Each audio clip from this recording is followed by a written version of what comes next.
That's usually.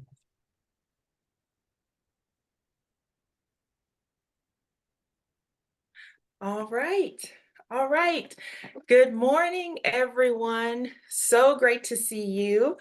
I am so excited to have Michelle Fox here with us today. She is a culinary nutritionist. And actually, Michelle, I'd say you're my first expert interview. So thank you so much for hopping on this new podcast and sharing all of your knowledge with my audience. And just want to go in a bit and share why I chose you for the Rest to Reset podcast. So I participated in a nutrition challenge through my sorority last year, and that's how I found out about you and your work. And it was at a time when I really needed a reset. I really needed some support. I'd gone through some traumatic experiences, and they really had disrupted my rest, my self care, and my nutrition. And I found your challenge to really be the reset that I needed to move forward and make the progress that I continue and was seeking to make because nutrition is so foundational to everything that we do. It impacts us in every area of life. So, again, thank you so much for hopping on today. And for those that are new here, I just want to share the mission of Rest to Reset. So we're an anti-grind and anti-hustle burnout disruptor, and we're seeking to help 1,000 women and men repair their relationship with rest by 2025. And we do this through coaching, community, and simple tools. And again, it's wonderful to have experts like Michelle Fox to get on and share their knowledge to help support self-care and rest. And also, as a note, I think that what you shared today, Michelle, will be really helpful for those participating in Self-Care Planning Live, Part 2, which is next week, Sunday, January 28th, as we talk about the physical component of self-care. So nutrition very much so leads into that. And let's see here. I would like to read your bio, Michelle, if that's good with you, if that's fine, and then we can go from there. So I was on your website. I'm like, oh, there's so much great info here. So I'll share the official bio and then let you take over here. So Michelle Fox, culinary nutritionist, is a mom, wife, friend, yogi, that's important, and community builder. It is her mission to create healthier communities. She teaches busy professionals how to get more nutrition in their bodies and how to have more fun in their home kitchens. Michelle is also the host of the podcast Nourish with Michelle Fox, which I've been tuning into. Tune in on your favorite podcast platform, get inspired, and be ready to discover why so many women turn to Michelle for guidance when it comes to health and wellness. Drawing from her extensive knowledge, Michelle authored the transformative book, Is It Hot in Here or Is It Just Me?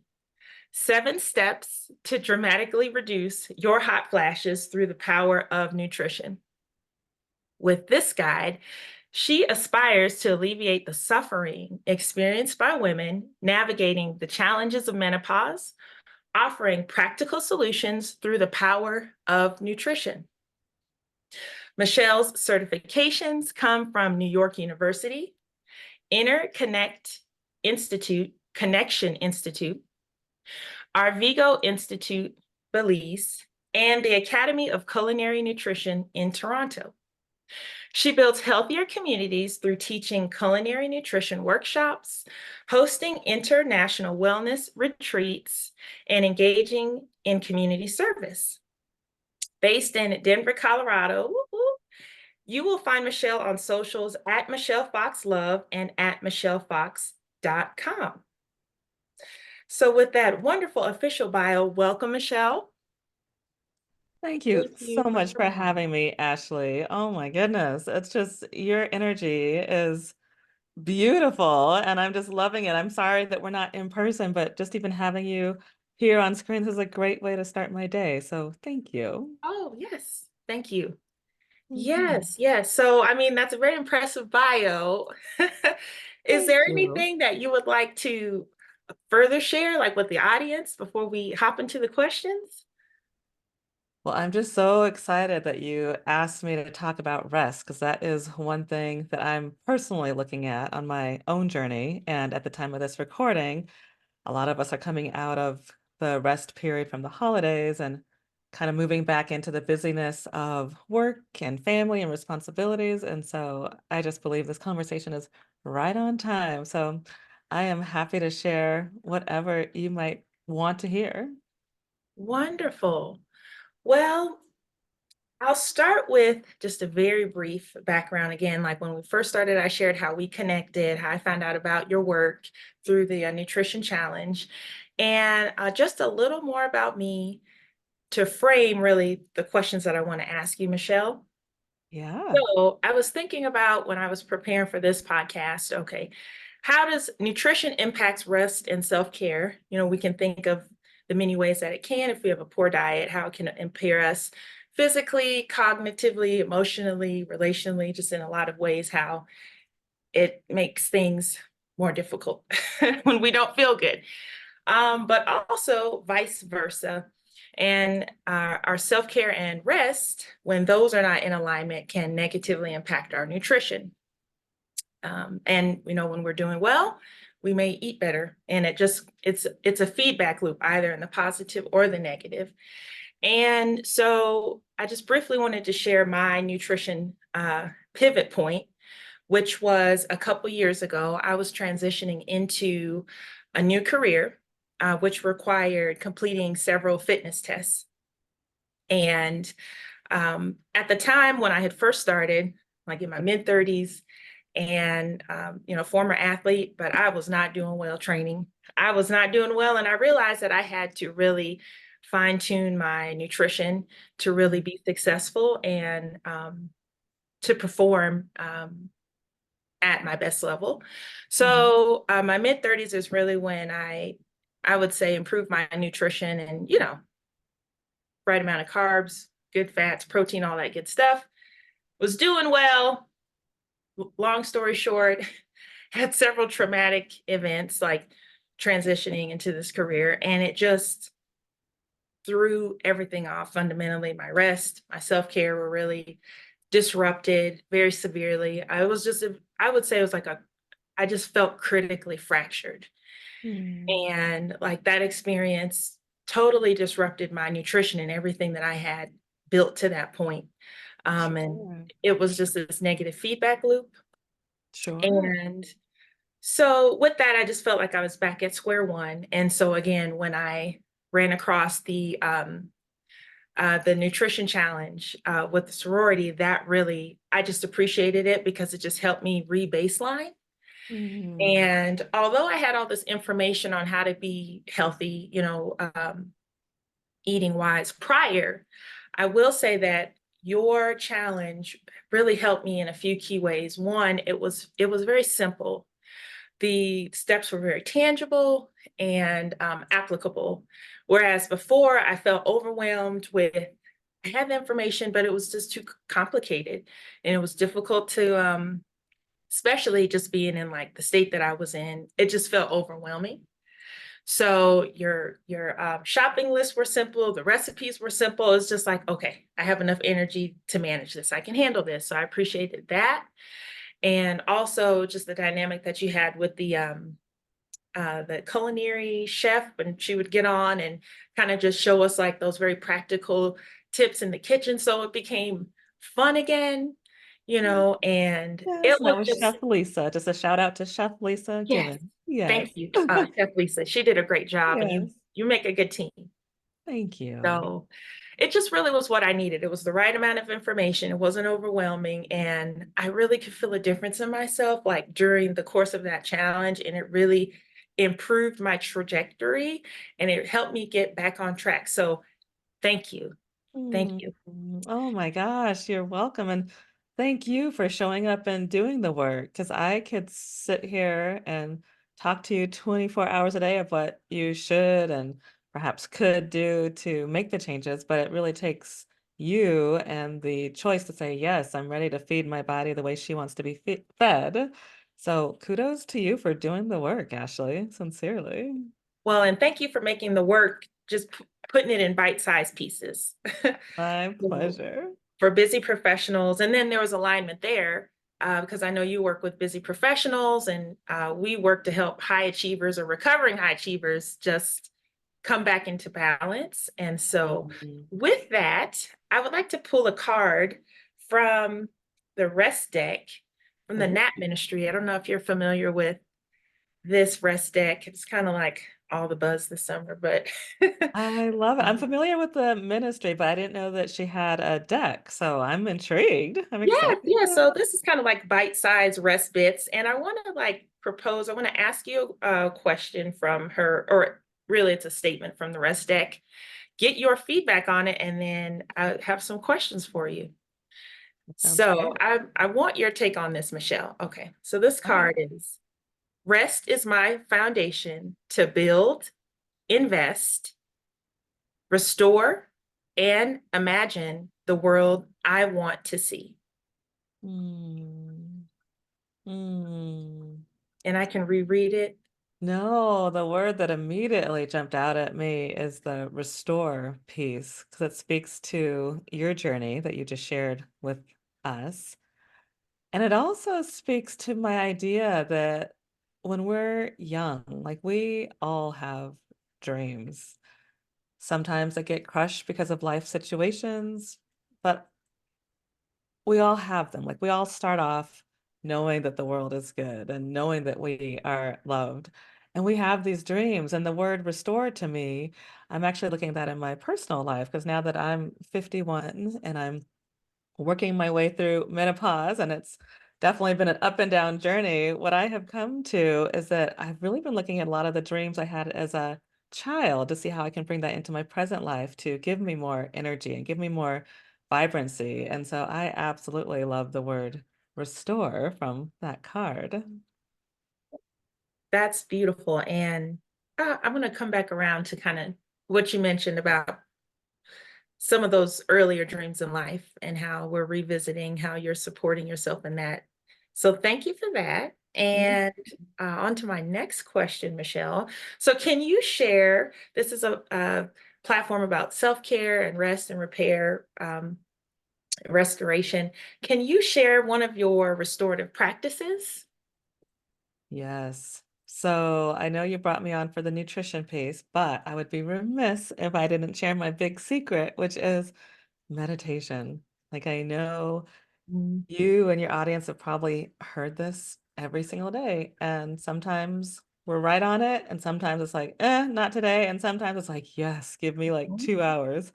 But I will say the days that I do not meditate, I definitely feel like I go off the rails with my eating, I go off the rails with my emotions. But when I get centered first thing in the morning, in fact, I have my uh, little seat right here in my office that I sit on to meditate. Like that just grounds me and it helps me feel more in control of my choices. And again, that's my choices around what I'm feeding my body. It's the choices about how much time I want to spend on certain tasks during my day. It's about getting grounded about the relationships in my life and who I feel aligned with that day and who I might want to spend less time with or more time with. And so I would truly say meditation would be my answer. That is lovely. Thank you. And what I'm hearing in you sharing meditation is it increases self-awareness and others' awareness. Because how helpful is that to know, like, yeah, less time with this person today. That's what's going to serve me. Exactly. Yeah. In fact, I shared on all my socials at the beginning of the year that alignment is actually my word for 2024. And so, actually, it's been amazing at how that word, just knowing that I have that, it's helped me make certain tweaks, like I don't need to make big changes in my life, even though I have really big dreams right now. But I see that if I just make certain tweaks of, maybe, yes, I want to spend time with this girlfriend for lunch. And maybe, no, I don't want to go to that training just because this person thinks it's good for me. But my heart says, not so much. Like it's just really gotten my awareness just to make small tweaks. And I will say the beginning of this year has felt pretty darn amazing. Alignment. So thank you for sharing Mhm, that. And I'm mhm. grateful that you also saw some alignment in this conversation today. And I'm of course, excited to continue to see what you do. I have a word of the year too, which is this is my first time doing it, and it's actually reciprocity. Ooh, yes. And that's in alignment with us too, right? Like we're giving each other energy right now. We're sharing with each Yes, other's audiences. I yes, love it. yes, I for love mutual it. benefit. So that's certainly what's happening here. Yay. So, Michelle, can you share a pivot point when you knew? So, let me back up a little bit. In reading and researching about you, I did read that you actually had a celiac diagnosis, and I'm sure that that was fundamental in your pivot. And so, can you share about your life pre-diagnosis, post, and how that's impacted what you do in your trajectory? Yes, I'd be happy to. So about 20 years ago, my first husband and I always have to pause because I'm married a second time now to an amazing man, Steve. And so, but 20 years ago, I was married to a different man, and we were trying everything short of IVF to get pregnant. And long story short, my OBGYN, she's like, well, let's just take this little blood test. She's like, I just have a hunch about something. And sure enough, the blood test came back saying that I was gluten intolerant and also dairy intolerant. And so once we removed those two things out of my diet, it was like I can't even stress the shift that happened in my world. I lost about 15 pounds, which felt like almost overnight looking back. I'm sure it wasn't that fast, but the weight dropped off. My energy went through the roof. I was sleeping better. I wasn't as moody. So a lot of people don't know that wheat, specifically the way wheat is harvested in the world, in America right now, it can affect our brain. Like a lot of people focus on the gut and how it can inflame, and that is true. But celiac disease and wheat, even though you may not even have the disease, um, it absolutely can affect the way our brains work and our brain chemistry. And so that's why I just like to bring that up to share that if you yourself, if you're listening to this, find that you're like moody and you have no idea why because things feel pretty decent, like it's a good chance that it's something in your diet to look at as well. Yes. Wow, it sounds like getting that proper diagnosis really transformed your life for the better. It really did. It So really did. I think about I don't have celiac certainly, but the allergies and everything that comes with. I acquired a lot of allergies, food allergies as an adult. Mm, And not having them properly identified really just reduced the quality of my life. So, and I'm hearing that, for you as well. And like, once you had that proper pivot point, like things just took off. Like, what a relief to know, like, oh, I'm losing weight. I feel better. Like, the brain fog is gone. My mood is improved. Like, there are just so many benefits to, of course, having proper diagnosis and getting on track nutritionally. So, thank you for sharing that. you're And welcome. And actually, before sure. we go forward, I also there was something key that you said I wanted to touch on, which is the emotional piece. Because I would love to say, yes, I got this diagnosis, I got rid of the food, and everything was great.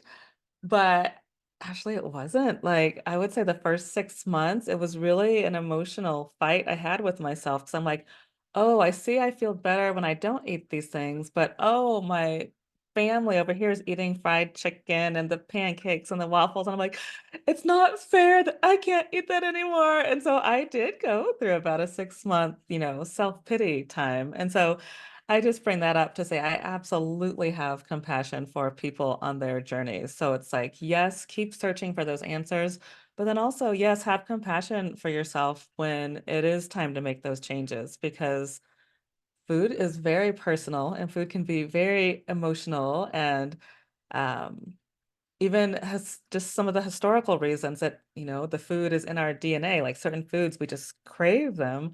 And so when it is time to say goodbye and or try alternatives, I just really encourage people to have compassion for themselves as they're trying new recipes and trying new ways to prepare their foods, because there truly is no easy button that I'm aware of.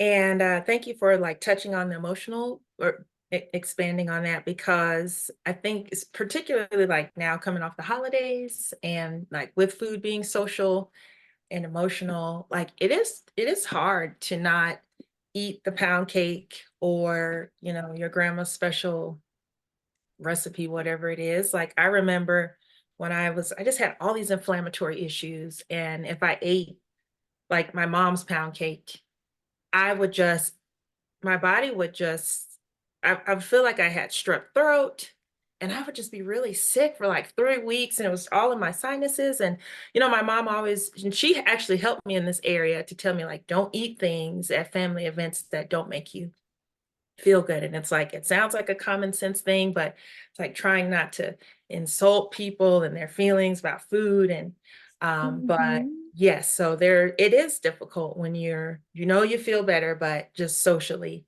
kind of what's happening there. So And thank you for kudos sharing. to your mom for sounds like guiding you to listen to your body. Like that's huge because a lot of people aren't aware or don't have that awareness. So I love that you all have that synergy that sounds like perhaps you can even help each other out with making the right choices for your bodies.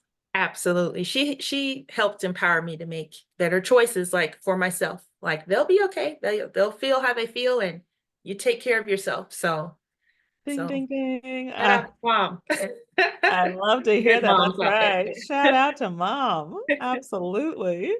Yes. So with that, Michelle, can you share some of the, like we talked a little bit about, of course, you're a culinary nutritionist. So, but for those who don't know, can you break that down and share what you do?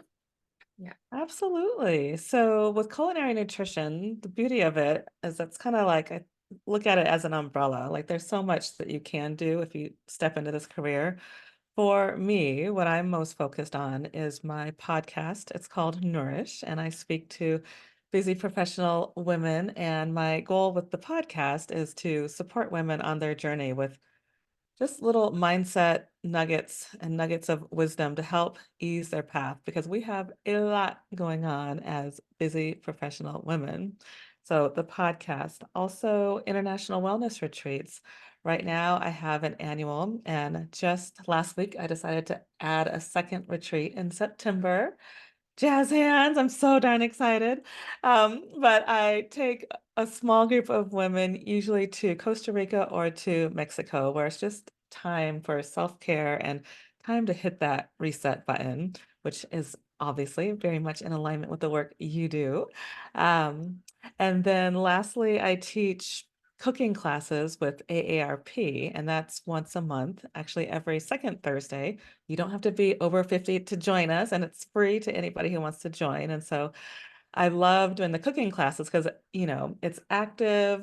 I get audience participation. We're making delicious food, but also I find entertaining ways to like sprinkle in little nutrition nuggets. And so my goal in teaching these cooking classes is to have people more elevated and more educated after the class is over. Thank you for sharing that. I have Mhm. been following you on the podcast for a while, and I do appreciate like the bite-sized nuggets that you referred to. It's like, okay, this is just enough to help me maintain, stay on track, get back on track, whatever may be happening that particular week. I'm so grateful. Thank you for sharing that feedback. Because Yeah. I will say, and it sounds like you have another question, but just real quick, it's so interesting with podcasting because I feel like I have this relationship with my listeners because I get some feedback on socials once in a while and then in real life and like right now. But when you're in it and you're talking, like there's no immediate feedback. So I'm always like, is there anybody out there? So when I Right. hear that people are part of the community, it helps me to keep going. So thank you for your feedback. Certainly, I know it can feel like you're like, "Am I talking to anyone?" So I can assure you we're out here and we're listening, and, I feel like I know some of your family and kinda what's going on, and I've been in your kitchen Oh, I virtually. love So it. I so love it. And I like perhaps to one look day you'll be in my kitchen in real life. I think that could be really fun too if we did some yeah. maybe we could do a self-care workshop over here. Oh, yeah, that would be amazing. That would be Alright. amazing, and I'm just putting a pin in September of this year, so the note that you opened up another cohort for that retreat, so I'm like, "Okay." I Yeah. will keep you posted. Yes, I will be stalking, your website for sure on that. So, Awesome. Michelle, let's see. Can you highlight any, like, specific nutritional practices, that support better rest and self-care? Anything that comes to mind? Absolutely. So, actually, and I just did it. So, my Mhm. first recommendation is always water, water, water, water. I cannot stress it enough. Oftentimes, when we are feeling stressed and or feel like we have too much on our plate, sometimes we just need to take a breath and drink some water. And what the water is going to do is, of course, flush out the toxins, but it also hydrates our cells so that we do have the energy to think the way we wanna think and do the things that we want to do, and so, number 1, I would say water, especially for my friends who get, like, that 3 p.m. slump, and it's easy to, like, grab for the Snickers bar or go to the vending machine if you're in an office, but oftentimes, what feels like hunger in our body could just be dehydration, and so, I say water is going to help you really just come to the point where you can decide, like, "Wait, am I actually hungry or am I Mhm. just tired? Or is can I keep going on?" Like, Yes. water is just, I think, one of the most beautiful gifts of nature. So, number 1, the water. I can't stress it enough. Um, number 2, I would say the sugar, and I try not to lead with eliminating sugar because I Mhm. know, again, people can get very attached to their food and their sugar. I've got Right. 3 teenagers in my house, they're very attached to their sugar, and I'm a culinary nutritionist, and I'm like, yeah, this is their journey, like, I have to let them Mhm. eat intuitively, but they know the rule is, like, can my body handle that? Like, before they eat, they pause, like, "Is this going to feel good in my body?" Or, "How is this gonna make my body feel?" And so all of that to say, sugar, I believe, is violent. It is, um, inflammatory. It is the cause of a lot of disease and dis-ease, meaning Mhm. cancer, diabetes, arthritis, all the things that cause our bodies pain. And Mhm. so, yes, a lot of us get that addiction to sugar as children. And so, again, I have absolute compassion when you are looking at releasing the sugar. And I'm just pausing because I have so much compassion for people, especially for people living in America where oftentimes there is sugar in everything. There's sugar in Yes. ketchup, in salad dressing, in places where you feel like you're eating healthfully, and then you read the label, it's like, "Oh, 10 grams Right. of sugar." Hard to avoid.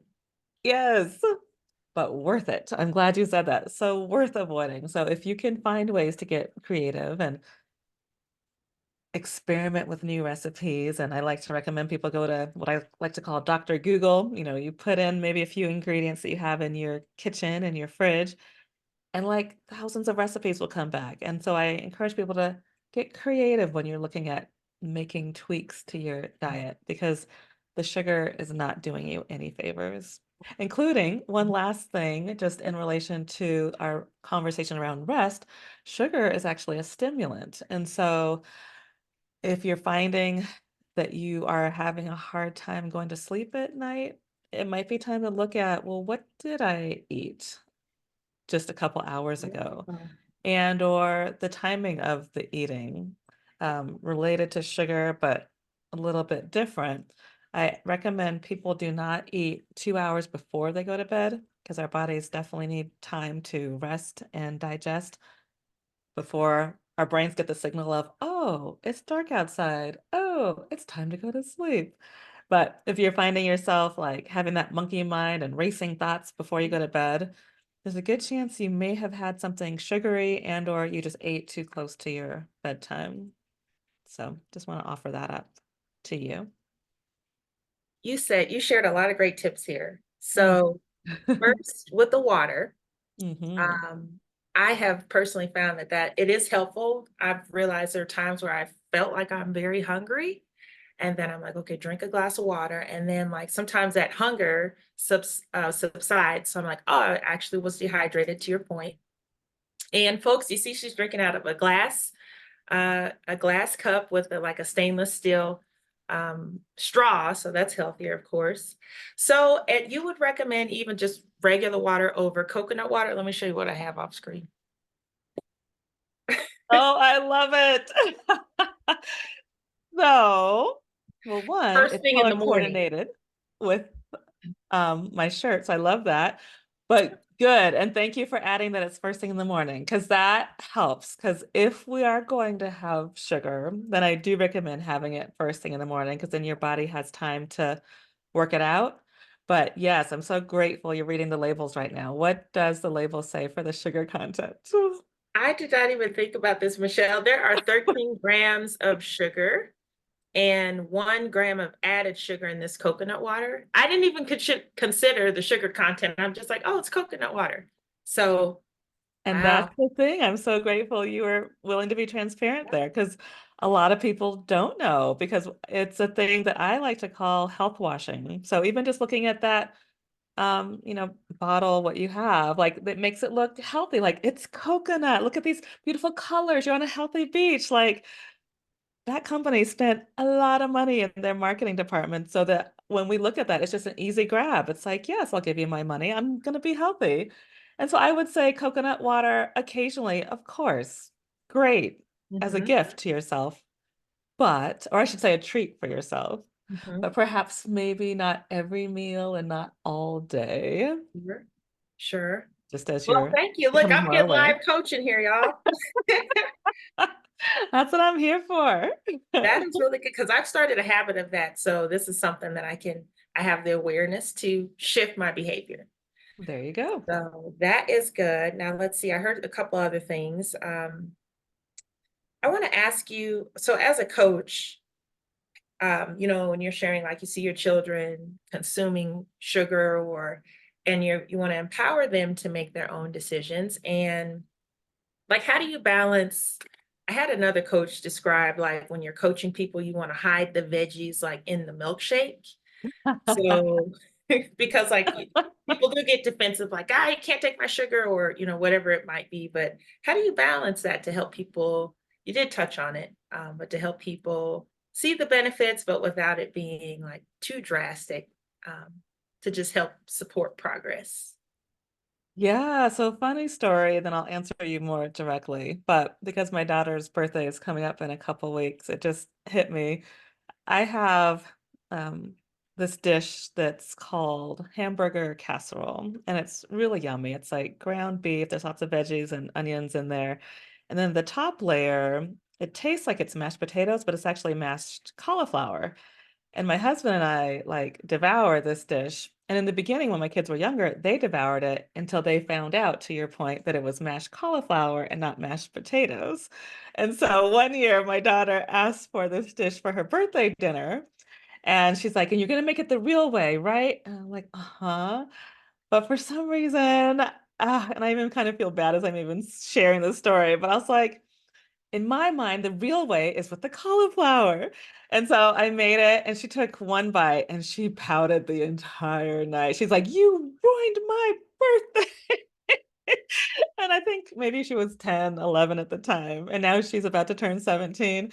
And she still, of course, loves to, throw that story in my face. And so now every birthday, she's very clear, like, this is the meal I want, and I want so and so to make it. So I've Oh, been fired from making her birthday dinner. But all of that to say, one, I have learned I actually don't hide the veggies anymore. And then two, just from the mom view. Like they know that they do have to have a minimum of one huge serving of vegetables at dinner every night. And then that way I feel satiated knowing that they're getting at least some veggies in, and then knowing that hopefully they're making good choices during the day, but also I know that there's only so much I can control. So that's just from the mom view. But talking to our listeners when we're looking at our own bodies, I would say actually something similar. Like as long as you are getting veggies in daily, you're probably going to be okay. Like if you're looking at the veggies and looking at reducing the sugar, Mhm. like you can start just that small. And then, of course, notice how your body's feeling. Like just keep noticing, keep noticing. Because none of this can happen. Well, I shouldn't say it can't happen overnight, but for long-term success, I Mm, absolutely believe in making small tweaks, small right. changes along your journey. Thank you for sharing that. And oh, bless your daughter. Like she Are you feeling bad for her right now? she'd been duped. Yeah. Oh, I know. I Bad know that mommy. I just could kind of feel like the bubbling reaction too, like when she realized that it was cauliflower and not real potatoes. Like um my mom used to buy like, and I really it's a processed food, so it probably was not that healthy, but she's very health conscious, so I can thank her for the great habits, the great foundation.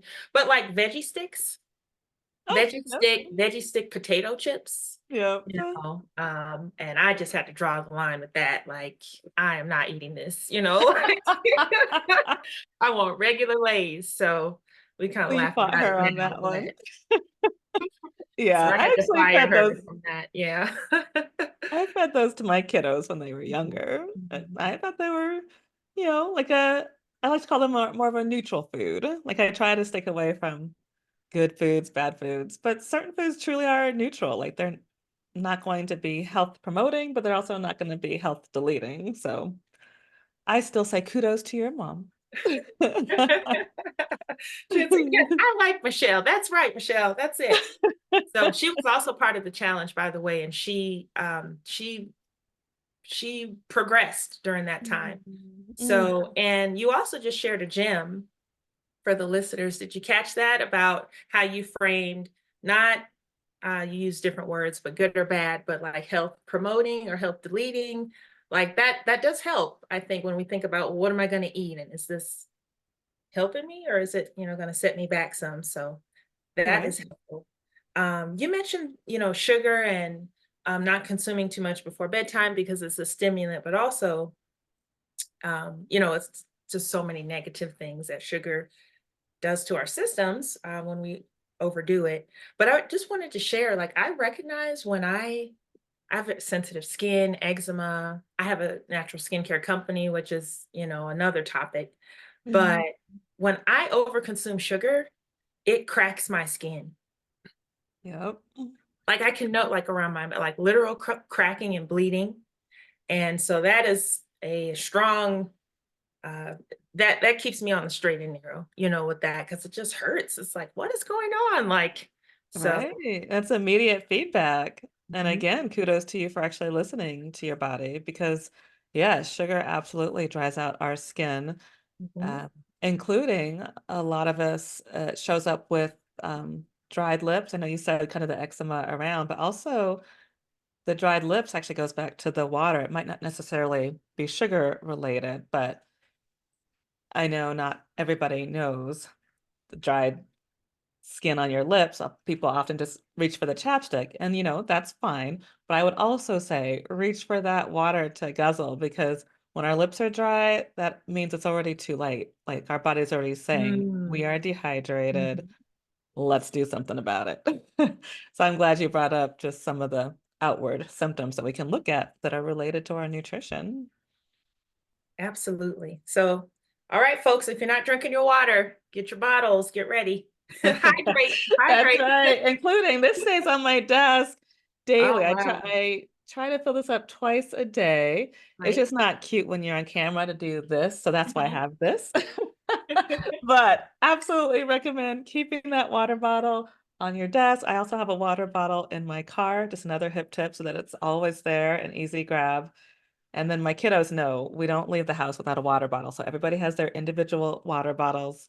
Husband has his water bottle. Puppy dog has her water bowl. Like we don't mess around with the water. Oh, puppy dog. That's cute.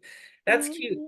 I like, just how you've instilled those habits. It sounds of like this is we take our bottles because, we need to stay hydrated. Like I found that it's odd. Like I've been in workspaces where I really have felt judged and like for taking my lunch, taking my water bottle, like that's just part of my I was raised that way, and being an athlete too, just you got to drink water. But Mhm. again, just having the independence to think for yourself and not be overly concerned with what other people are saying, because it's doing what we have to do for ourselves. So, yes, yes. Nicely done. So Michelle, this time is like flying by. So we have less than 15 minutes. So I want to squeeze in a little more with you. Like this has been a fun hour. Okay. Yes, I agree. I agree. I'm loving your energy. Oh, same vice versa, or kudos. Right back at you Mm, for sure. thank you. So let's see. I mean, I know that you serve busy professionals and we lead hectic lives, many of us. So you did share some sustainable tips around getting in enough vegetables, and limiting the sugar, obviously drinking enough water. So viewers should have some like clear takeaways in that regard. Um, do you have any insights on how nutrition can support women and men in overcoming burnout? Mm, I do.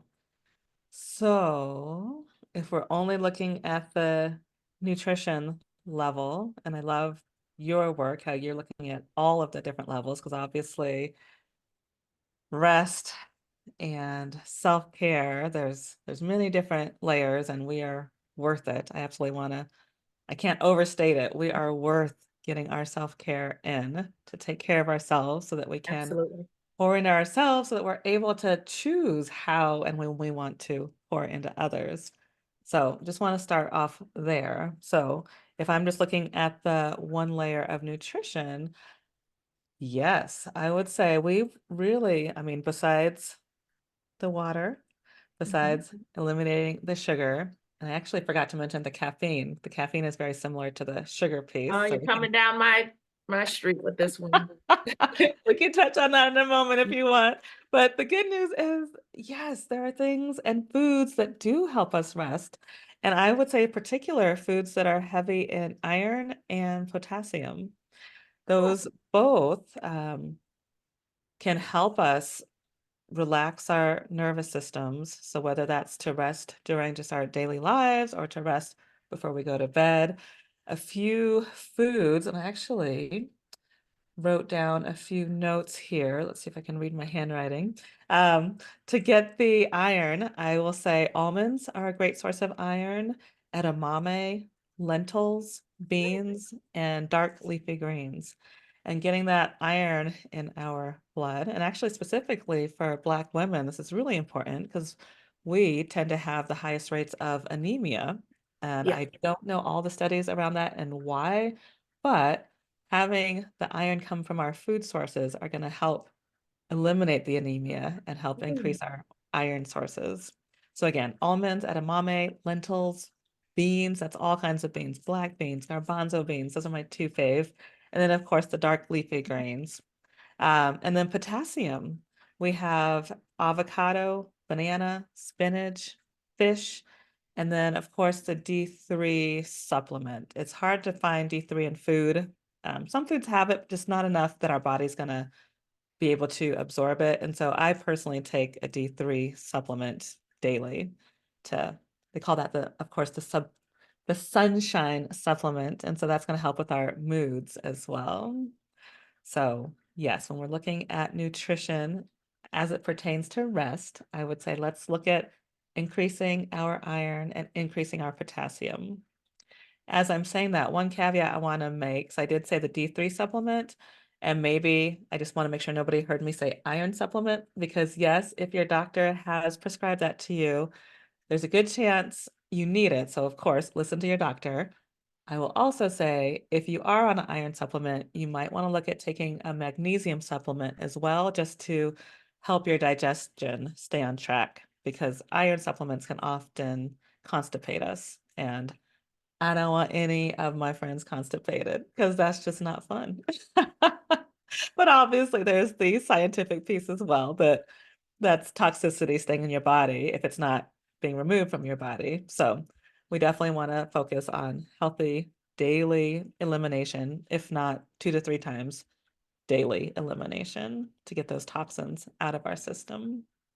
Yes, and that could be a whole nother conversation, couldn't it? Because the best way to be in a bad mood is to be constipated. It just Right?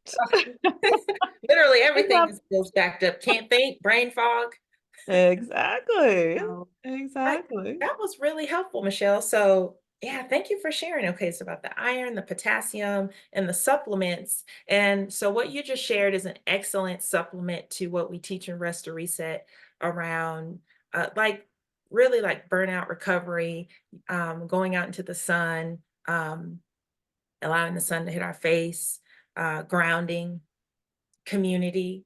Like all of these things are so simple, but many of us are not doing them for various reasons. And so that paired with the nutritional component and something that I'll briefly touch on, which we're incorporating in Rest to Reset, which is it's great to have all of this information about how to repair and restore ourselves. But if we don't baseline by simply knowing our numbers, and knowing our iron levels, et cetera, going to the doctor, a lot of these things aren't going to help us, so that's really fundamental and like pre-work into really being able to make progress. So that was a great tip. And with that, in the last 5 minutes or so, I have one more question for you, but I would like to give you the time and space to share about, your platform, any upcoming programming that you have. Of course, I'll have it all in the show notes, but the floor is yours.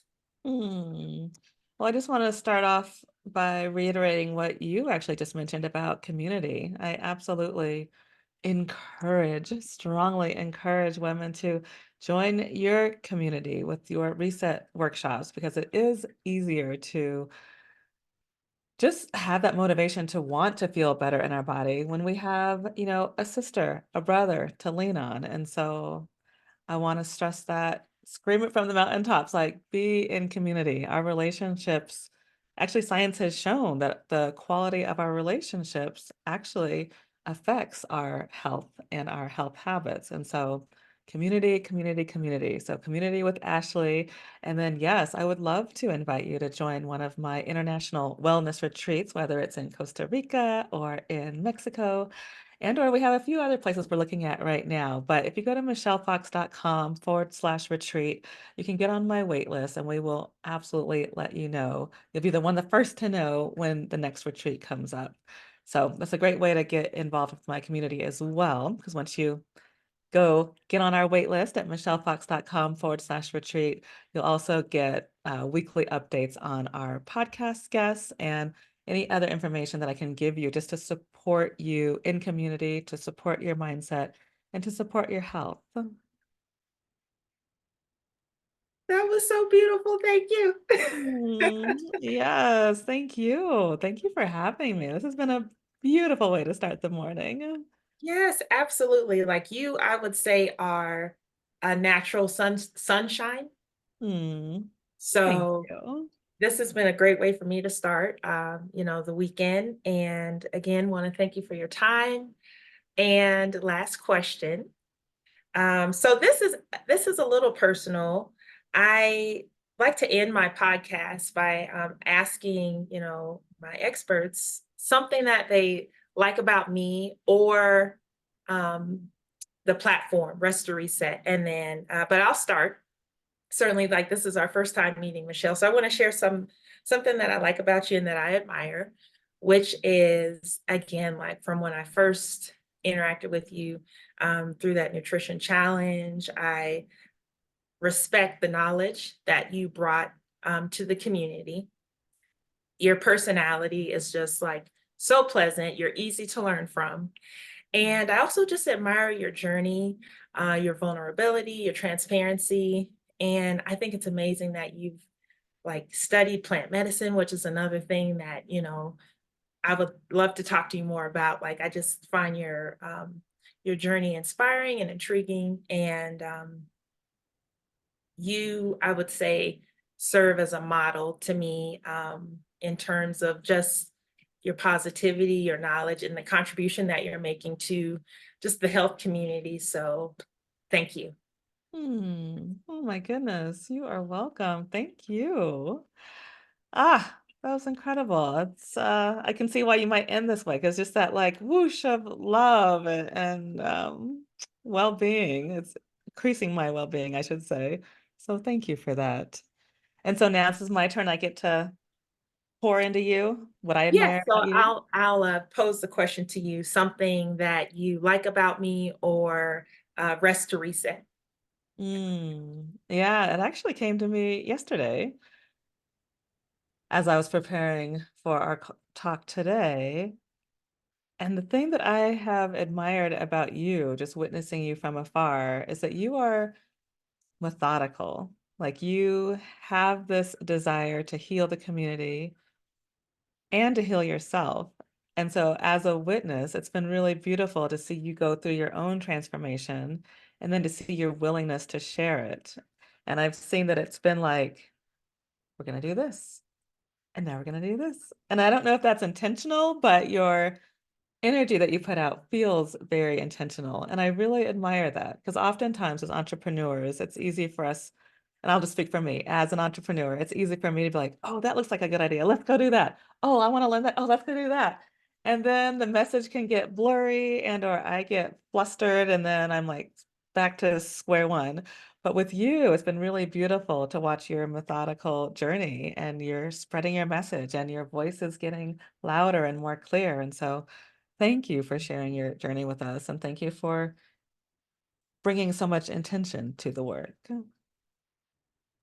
Well, thank you, Michelle. That was beautiful. And you are speaking to me as well, just in terms of entrepreneurship and seeing so many things that we can tag onto and try to latch onto.